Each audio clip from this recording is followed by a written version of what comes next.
Fala pessoal, tudo bem? Tudo na paz? Quero dizer uma coisa para vocês. Com 10 anos eu saí de casa e até hoje não retornei. Aonde eu quero chegar com essa história? Hoje eu quero contar para vocês uma parte daquilo que Deus fez na minha vida. Eu lembro de uma história muito interessante e acredito que isso faz parte de um chamado meu, da minha pessoa no caso, porque a minha avó me contou uma história que eu nunca mais esqueci. Ela disse que teve um sonho quando a filha dela estava grávida, que é a minha mãe. E no sonho ela disse que viu uma lua grande, cheia, e a lua dizia assim para ela: a sua filha vai ter um filho homem e colocarás o nome dele de Marcelo. E o interessante é que ela deu ouvido a esse sonho e quando minha mãe me teve, prontamente colocou meu nome de Marcelo. E aqui estou. Acredito que isso não tenha grande relevância, mas isso ficou marcado comigo há muito tempo, até hoje. Acredito que Deus falou com ela, mas como minha avó não era crente, e olhou para o céu, ouviu a voz e acreditou que a lua estava falando com ela. Coisa interessante, né? E eu, quando eu tinha mais ou menos 9 anos de idade, era mais ou menos isso, 9 a 10 anos, eu saí para a casa de uns amigos e estava com uma pessoa adulta e a gente foi para Pedra de Guaratiba. Eu morava em Caxias nessa época, em Duque de Caxias, e a gente foi. E chegando lá, era época de carnaval, curtimos o carnaval, tal, e brincamos, curtindo. Só que um determinado tempo, a gente foi num ônibus de excursão, o ônibus pegou e veio embora. E eu fiquei na casa desse amigo, sem poder vir embora, e não sabia como vir. E se passou mais ou menos de 4 a 5 dias, não me lembro direito. E a minha avó ficou desesperada, porque eu morava com ela. Ficou desesperada pelo meu sumiço, procurou em tudo quanto é lugar e eu tinha sumido. E conclusão, consegui retornar. E nisso que eu fui retornar, eu tomei uma coça, que era natural, né? Antigamente se fazia muito isso. E a minha avó prometeu me botar no colégio interno. E eu, com medo de entrar no colégio interno, decidi sair de casa e fugi para a rua. Cheguei no centro de Caxias, não sabia o que fazer. Encontrei um amiguinho que também está na mesma situação que eu, fugindo de casa. Você escuta um alarme, não esquenta não, que é o telefone lá de casa tocando. E ele saiu nessa situação e a gente se encontramos, pegamos ali, pulamos ali do trem e fomos parar na zona sul do Rio. Assim começou a minha história. Até então, nesse período, era uma criança que só sabia brincar, inocente e tal. E fomos parar no centro do Rio e viramos verdadeiros moradores de rua, comendo o que os outros davam, pedindo de bar em bar, batendo de porta em porta, revirando lixeira de lanchonete para poder achar resto de pastel, resto de bolo para poder sobreviver. E assim foi a minha vida durante muito tempo. E chegou um certo período da vida que eu já estava acostumado àquilo. E não veio só isso. E com esse episódio de morar na rua, veio droga, né? Veio bebida alcoólica e eu só me afundava. A ponto de que meus pais já estavam me procurando. Eu morava com a minha avó, mas meus pais estavam me procurando, até que meu pai me achou eu vendendo pipoca no trem para poder sobreviver. Me levou para casa. Só que tem uma coisa engraçada. A gente, quando sai, a vida nossa já não é mais a mesma. A gente muda. A minha mente tinha se cauterizado, tinha se tornado uma outra pessoa. E eu já cheguei uma criança esperta, vamos dizer assim, que queria curtir, queria namorar, queria fumar cigarro, queria ir para baile. E a casa dos meus pais não tinha ainda essa coisa com adolescente. E eu decidi sair novamente, porque eu achava que eu era livre, ninguém podia me segurar, né? Eu achava que eu era livre. Na realidade eu não era livre, eu era preso pelo pecado, pelas coisas ruins e não sabia. Eu achando que era livre, saí de casa novamente e voltei para as ruas. O engraçado é que a rua, ela te coloca um vício.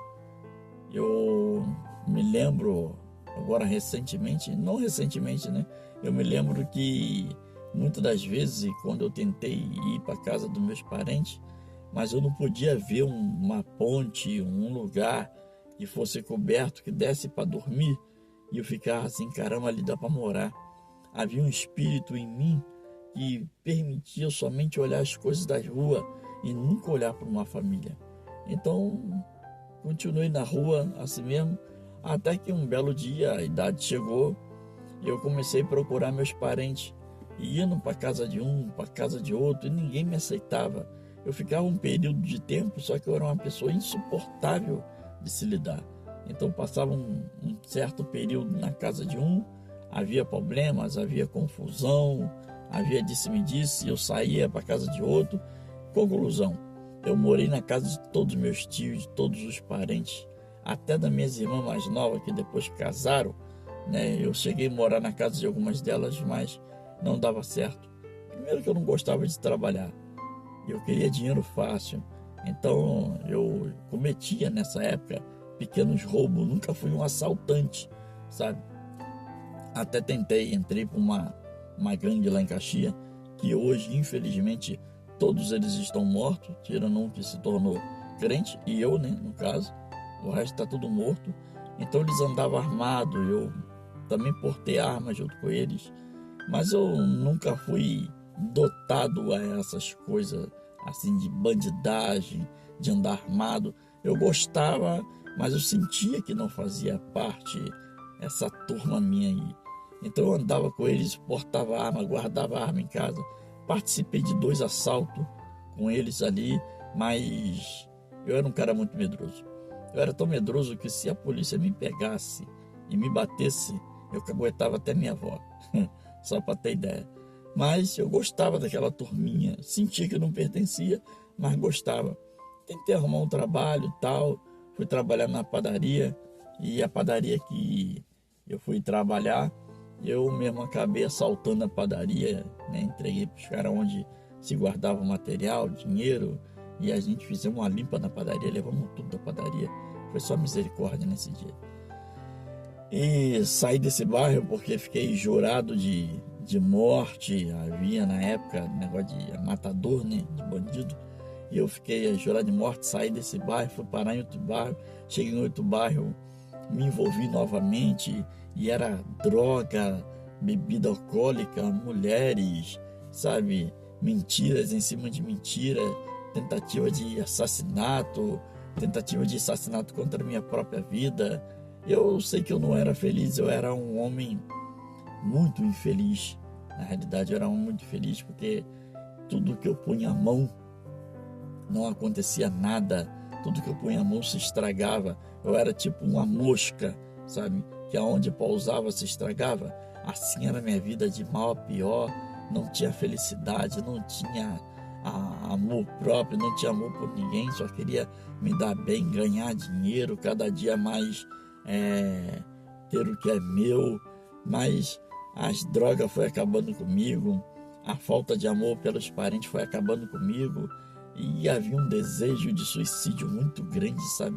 Uma vontade de se matar terrível. Todos os dias havia aquela angústia no coração, ainda mais quando eu usava droga, porque eu cheirava muito. Todo o dinheiro que eu pegava ia para as drogas. Eu tinha época que eu ganhava dinheiro e eu gastava tudo em droga. No dia seguinte eu não tinha dinheiro para comprar um pão francês para tomar um café cheio de fome, porque a droga me levava tudo. A droga era tão pesada na minha vida que eu lembro que eu passei anos sem comer um hambúrguer. Eu lembro de uma certa vez que eu saí da igreja, foi até engraçado, né? Depois que eu me converti e estava na igreja com os irmãos, aí na frente da igreja tinha uma lanchonete, e os irmãos ali inteiraram, compraram porção de batata frita, hambúrguer, Coca-Cola, E quando me deram o meu, que eu comi o meu primeiro pedaço, eu cheguei a levantar a mão para o céu. Eu falei, cara, que delícia é comer esse hambúrguer, e eu não sabia. Então, assim, eu perdi muita coisa boa da vida por causa das drogas. E eu era muito infeliz, muito feliz. Era um desejo de se matar, de se acabar da própria vida, porque não havia felicidade em mim. Eu não dava felicidade a ninguém e nem deixava ninguém ser feliz, e nem eu mesmo me tornava feliz. Então era a vontade de se matar, a vontade de acabar com tudo. Não havia nada que me pudesse fazer feliz. Tudo que eu botava a mão dava problema, aonde eu ia dava problema. Eu era um cara escorraçado em todos os sentidos. Não me dava bem no amor, não me dava bem com a amizade, nunca fui bom de bola, nunca fui bom de pipa, sabe? Tudo que eu fazia era ruim. E eu ficava pensando, poxa, para que viver nessa terra se a gente vive dessa forma? Talvez eu estou falando com alguém que está ouvindo isso e que precisa ouvir essa palavra. Eu achava porque eu deveria viver, porque eu só vivo infeliz. Então eu decidi dar cabo da minha própria vida. Mas antes de fazer isso, eu lembro de que nessa minha correria de estar na casa de um, na casa de um outro, e eu sempre fugindo de polícia, eu fugindo de outros matadores, eu fui parar na casa de um amigo que a gente se conheceu durante muitos anos em baile, essas coisas todas, e fui parar na casa de um amigo. E esse amigo tinha uma mulher, morava com ela ali em Manguinhos. Para quem conhece, é um bairro aqui do Rio. Eu fui parar ali em Manguinho e a gente ficou ali, era tiroteio a noite toda naquela favela, e a mítima agonia, baile, droga, todo o dinheiro que a gente saía, fazia pequenos delitos na rua, sabe? Levando carteira, essas coisas, todo tomando dinheiro dos outros, e para usar droga e comer, era o que a gente fazia. E um belo dia ele chegou para mim e falou assim, Marcelo, tá na hora de você sair, tu vai ter que arrumar um lugar para você morar, porque a minha mulher tá para ter neném e não pode ficar dois homens aqui dentro de uma casinha. E de fato era muito difícil, porque era um quarto com banheiro, e muitas das vezes quando ele ia ter a sua relação sexual com a sua mulher, eu ficava ouvindo tudo. Era terrível, era terrível. Um banheiro só para nós dois, para nós três, e eu ficava às vezes do lado de fora pensando como eu ia fazer. E essa favela de Manguinho tem um rio muito grande que atravessa ele no meio. E uma vez eu olhando para dentro do rio, pensando como eu poderia dar cabo de tudo isso, e pensando em me jogar dentro desse rio. Olha a besteira que estava pensando. Se eu me jogar dentro do rio, eu não ia morrer, porque aquele rio é raso. Só se eu batesse a cabeça numa pedra ou qualquer coisa parecida. E eu olhando para o rio, pensando como eu ia me matar, eu escutei uma voz e nunca mais esqueci. E essa voz me chamou pelo nome. Falou, Marcelo. E olhei para trás, não vi ninguém, né? Continuei concentrado no rio novamente. Escutei a voz pela segunda vez, Marcelo. E eu cheguei até a perguntar, quem é que está aí?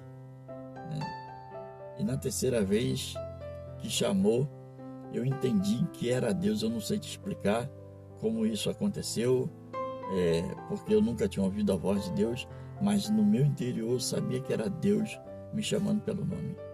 E quando ele falou Marcelo, e ele falou assim para mim, hoje é chegada a sua hora. E a minha vida daquele dia em diante nunca mais foi a mesma. Eu saí dali daquela casa já convicto de que Deus tinha me chamado. Eu tinha um colchão de solteiro, enrolei um fio nele, botei nas costas, saí sem camisa. Na época eu tinha um cabelo que batia aqui assim nas costas, de bermuda, e minha roupa todinha cabia numa sacolinha de supermercado, porque eu não tinha muita coisa. Saí pela rua, pulei ali do trem e fui embora andando no trem. E fui até o ponto final do trem e voltei até o outro ponto final, não sabia o que fazer. Desci lá na Cadeg, ali em São Cristóvão, dormi uma noite lá no chão lá, depois pulei a linha do trem, comecei a rodar de novo, aí desci ali em Manguinho, novamente, Manguinho não minto, eu desci ali em Brás de Pina, que tem uma igreja universal, né, grande. Eu falei, poxa, eu vou ali. E quando eu cheguei lá, uma mulher me chamou na portaria, contei minha história para ela, ela me deu um prato de comida, participei do culto, né? Foi até engraçado, nesse dia era Santa Ceia, pisei no sal, tomei Santa Ceia, aproveitei, né? Não podia fazer nada disso, mas aproveitei.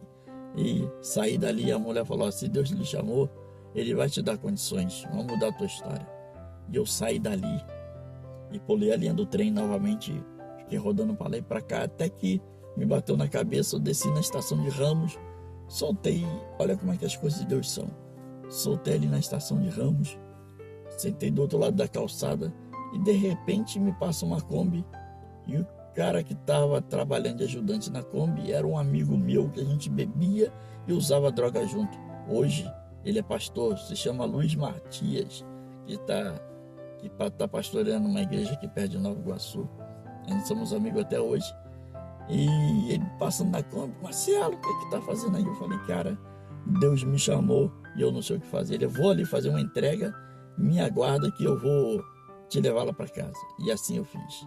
Ele fez a entrega, depois retornou, me apanhou novamente e eu fui para casa dele. Ali começou a minha história. Me levou para o culto, era um culto de doutrina. Na época, os cultos de doutrina era porta fechada, há 30 anos atrás, né? As portas eram fechadas, não entrava ninguém a não ser membro. E ele conseguiu me botar para dentro. O cara pregou uma palavra lá e não tinha nada a ver com salvação, só estava sentando sarrafo. E eu aceitei Jesus e fiquei livre de toda a situação. Em pouco tempo que eu aceitei Jesus, 6 meses depois, eu me tornei professor de escola dominical. Foi uma benção, me tornei obreiro e casei na igreja. E hoje, pela graça de Deus, me tornei até um pastor, pela graça de Deus. Deus mudou a minha história, mudou a minha vida, e Ele quer fazer a mesma coisa na sua vida. Ele quer mudar a sua história, quer mudar a sua vida. Talvez tu está vivendo uma situação semelhante à minha, que deseja de se matar, não se sente feliz em nada, tudo que tu põe a mão dá errado, mas Deus, Ele quer mudar a tua história. Deus, Ele quer mudar a sua vida. Deus, Ele quer te dar uma nova chance. A palavra de Deus diz que se tu com a boca confessares e crer de todo o coração, tu serás salvo. Entrega o teu caminho ao Senhor, confia nele e o mais Ele fará. Deus, Ele amou o mundo de tal maneira que deu seu único filho para que todo aquele que cresce nele não morresse, mas tivesse a vida eterna. Porque Jesus é o caminho, a verdade e a vida. Não há outro caminho. Há caminhos que aos olhos dos homens parecem ser direito, mas o fim deles são o caminho da morte. E Deus quer te dar vida, Deus quer transformar o seu caráter, Deus quer mudar o seu coração, quer tirar esses desejos que está acabando com a sua vida. Deus quer transformar o seu lar, Deus quer transformar o seu casamento. Ele fez isso comigo. Eu casei, me tornei pai. Hoje eu tenho 3 lindos filhos, graças a Deus, tenho netos, conquistei a minha casa de morador de rua. Hoje eu tenho minha casa, tenho esse meu carro que eu gosto de gravar aqui dentro por causa do acústico.